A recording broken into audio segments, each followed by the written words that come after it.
It's my feel-good breakfast show. Call us on your cell phone. Culinary Hotline Bling. That can only mean one thing. You know what time it is? It's time for the Culinary Hotline Bling. Ting, ting, ting. You can give us a call on 021 430 9881 and give us your culinary conundrums. Anel Potgieter and Neil Anthony are here to take them on and answer them. How are you guys doing, team? Fabulous. You good?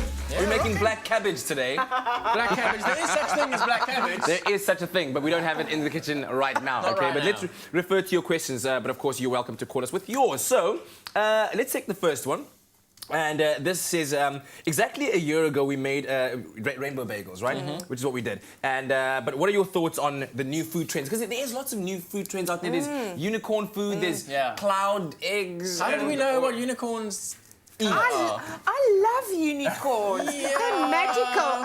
It's my birthday in 2 weeks. I want a unicorn cake. Tell me about that. So what does a unicorn cake look like? What does it taste like? Does it taste magical? Oh, it's magical. It is beautiful and colourful. So it's just a cake with lots of flowers and it coming down. It's normally in pastels, like light pinks, light blues. It comes down, it's like the mane of the unicorn. And then you've got this beautiful The mane of the unicorn that you saw where?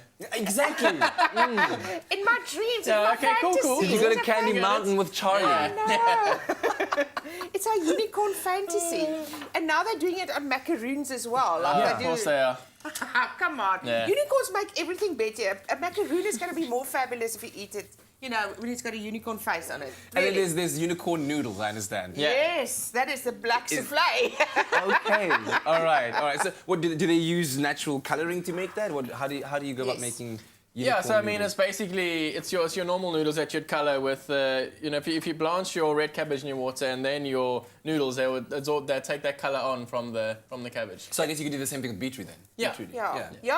But Okay. because cabbage and beetroot, as soon as you cook them, it takes the colours Yeah, going the colors out. the color comes Goes out the in cabbage into the water. water and then it absorbs into the noodles. Yeah, and then you just cook your noodles, and this is what it looks like. Okay, there This we is go. like unicorn noodles. Okay. All right. Well, there you see it. You've Mine seen is it the now. horn though.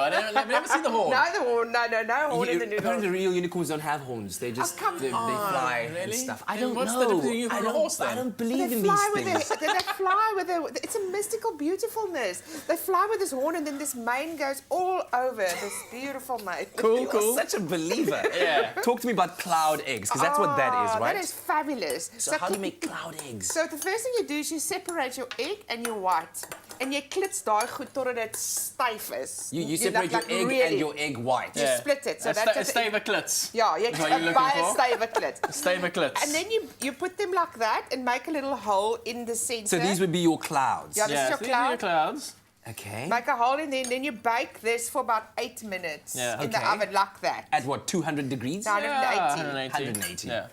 And then when it comes out, it looks like this. And then you add your egg yellow like that, and you you put it bake back. it for another few minutes. But what's nice about this, you can add some herbs, you can add some Yeah. chives. No, bit of you can pimp it up a parmesan. bit. Yeah, you can definitely pimp these up a bit. These are a lot more. How do I say? Believable than unicorns. Don't unicorn your cloud egg. I think this is a unicorn's breakfast, actually. His Really? little cloud egg. I'm sure that's his breakfast. The house is clearly split right about now, but our number still remains open on 021 430 9881. So 021 430 9881. Give us a call for the Culinary Hotline Bling. Ting, My feel-good breakfast show. All right, back in the kitchen right now with the Culinary Hotline Bling. Ting, ting, ting. Where you can call us on 021 430 9881. We have a caller right now, actually very much inspired by the blueberries that we just used right now. Good morning. Good morning. Hi, who am I speaking to? It's Jenny. Ah, Hi, Jenny. Jenny. Where are you calling us from, Jenny? It's actually since the east, which is just outside of East London. Okay. okay, cool. Sending The Windy love and City. greetings to everyone there. All right, Thank you. Jenny, what is your question?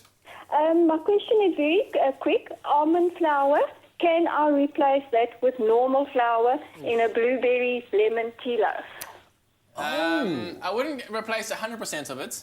Yeah, I think you must look Yeah. at measurements because it's going to change the texture of the cake. Yeah.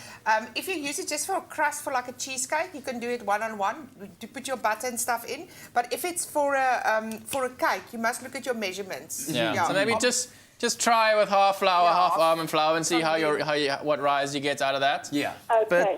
But yeah, just give it a little test. And then also Well, just maybe what kind of taste you It like. calls for 3.5 cups of almond flour, and that's quite a bit of flour. Yeah. It's expensive flour as It's well. expensive eh? as well. That's the whole reason. Yeah. If push comes to shove, Jenny, Yes. get some almonds and bash them yourself and create Yeah. that Even flour. almonds are expensive. Come on, you Okay, can do maybe it. that's a good idea. Okay, thanks so much, guys. Cheers, Thanks, darling. Jenny. Have a All good right, one. guys, listen, we made these cloud eggs. I think we do need to taste Can them. I taste it as well? Yes, please? good idea. Give us some salt and Yeah. seasoning there. Yeah, Maybe- Because we can't just be making these things and then we pretend that they're That nice. is a piece, dog. I'll That do was that. just sticky. And while we're at it, we got a question that somebody asked about making dinner for the family, but doing it early on in the day, right?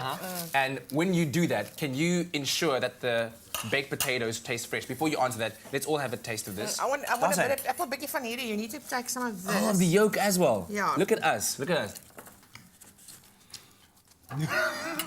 Yeah. I could never ever eat this for breakfast. Yeah. It's interesting.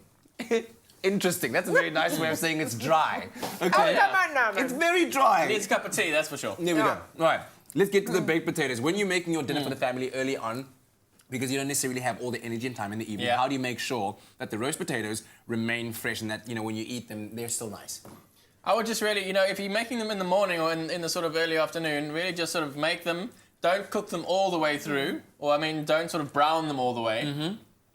And then just sort of leave them out at room temperature. And then when you want to serve them, put them back in a sort of really hot oven. Then they'll come to life. They'll sort of re-plump up. Don't put them in the fridge, because as soon as they get cold, then the starches start to sort of work with all those sort of things that become a gloopy. Okay. So yeah, just sort of roast them halfway, leave them out, and then just to bring them back to life, just back in a raging hot oven. Okay, the thing is about a potato, it needs to be crispy, and you lose your crispness if it stands the whole day. And Okay. that's why it has to. Sorry. It's because those eggs are so dry. Come on. That's why unicorns love them. Unicorns are a very complex diet. Yes, Celeste they is do. on the line right now. Good morning, Celeste. Hi, good morning. Hello, Celeste. Hi, Celeste. Hi, good morning. Sorry, I'd like to know, why is it that my pasta always sticks after I've cooked and I've drained the water? I'd like all of the spaghetti. Like, when you've drained it, it still looks nice and stringy, but once, after a few minutes, it starts sticking together and it looks a little bit clumpy. Yeah, And I I'd like mean, to stop doing that. you just need to, as soon as you put it in your colander, just drizzle some olive oil on it and give it a good sort of mix around, and that'll stop it from sticking together. Yeah, and Okay. perhaps it's also a bit overcooked, perhaps, because some of the starches are pretty yeah. loose as well. So remember to cook it al dente, and then rinse it a bit, and then put some olive oil over it. Yeah. And then put it back in your pan, and if you want to heat it up again, just put a bit of water in the pan and just Yeah, heat it up all again. right. Yeah. Okay, I'm going to give these Okay. eggs a second chance. Thank you so much for Thank that call, you. Celeste. Cheers, One more my bite. darling. No, no, no. Okay, What? we'll be back. We'll be back. Is it lekker? It's my feel-good breakfast show.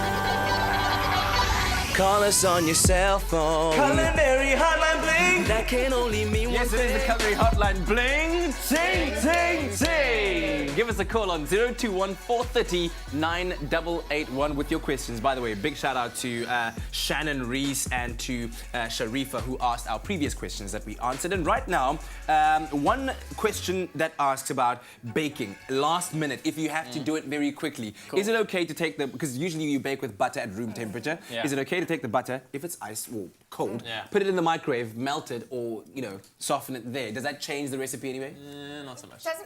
But you must just be careful that you don't melt it in the microwave. So Okay. just put it in like for 10 seconds, look at it, another 10 seconds. Don't leave it there for a minute, because then it's going to be... It's gone. Okay, Gone. so Then yeah. it's just melted. Yeah. Okay. Yeah, it's no problem with softening it in the microwave. Yeah, It's good, but no you just got to, because you always just got to check it, because it always melts from the inside, and then you're like, oh, it's fine, it's fine. Then you touch it and just, Okay. you know All what I mean? right, right now we've got Kirby. I think it's Kirby from Durban. Good morning, Kirby. Okay. Hello, Kirby.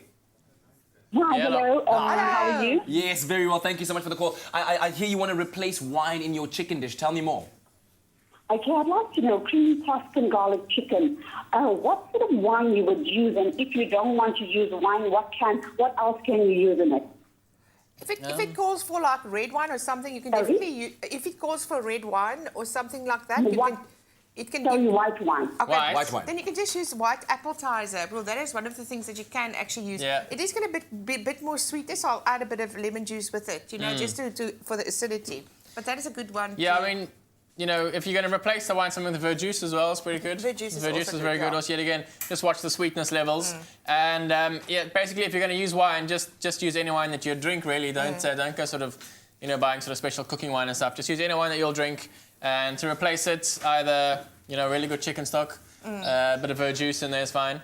All right. Yeah. Wow, I can't believe this has just zoomed past so quickly. I think that was the last of our culinary hotline. Really? Man. Oh. Oh, man. We'll be taking on more of your questions, of course, next week. So do keep them coming on Facebook. And, of course, next week, Wednesday, is National Chocolate Ice Cream Day. So if you have any questions to ask regarding that, please do so on our Facebook page, on Twitter, and use our official tag, Expresso Show. We shall return again with the Culinary buddy. Hotline Bling. Sing, sing, sing.